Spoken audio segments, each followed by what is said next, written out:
السلام علیکم ورحمۃ اللہ وبرکاتہ۔ میں ہوں ڈاکٹر مشال اور آج ہم پڑھ رہے ہیں سورۃ فاتحہ۔ آج ہم پڑھیں گے سورۃ فاتحہ کی آیت نمبر 2۔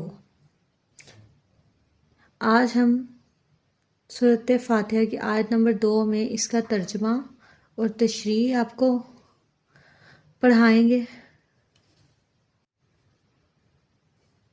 بسم اللہ الرحمن الرحیم الرحمن الرحیم الرحمن الرحیم۔ ہم پڑھ رہے ہیں مفہوم القرآن جلد نمبر اول، اور آج ہم نے پڑھی ہے سورۃ فاتحہ کی دوسری آیت، جس کا ترجمہ ہے جو نہایت رحم کرنے والا بڑا مہربان ہے۔ اس کی تشریح اس طرح سے ہے۔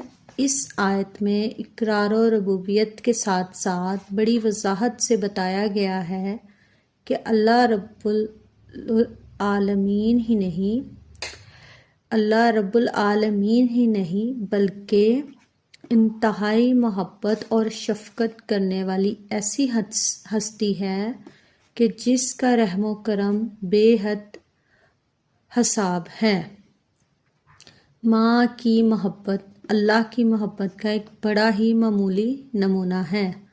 وہ نہ صرف رحم کرنے والا ہے بلکہ اس کی رحمت، محبت اور شفقت اتنی زیادہ ہے کہ لفظ میں بیان کرنا ممکن ہی نہیں۔ بغیر قیمت کے ہمیں زندگی دیتا ہے، ہوا، پانی، پھل پھول اور مختلف اقسام کے اناج دیتا ہے۔ انسان کو جب اللہ نے بنایا تو ان تمام چیزوں کے نام اور استعمال کے طریقے سکھا دیے۔ اس علم کی وجہ سے اللہ تعالیٰ جو سب سے بڑا انصاف کرنے والا ہے نے حضرت آدم علیہ السلام کو ملائکہ بنایا، یعنی حضرت آدم علیہ السلام کو فرشتوں سے سجدہ کروایا۔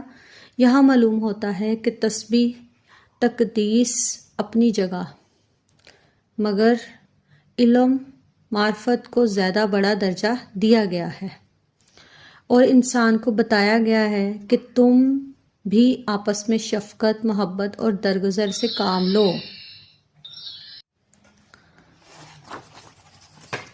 تم بندوں کی خطا معاف کرو اور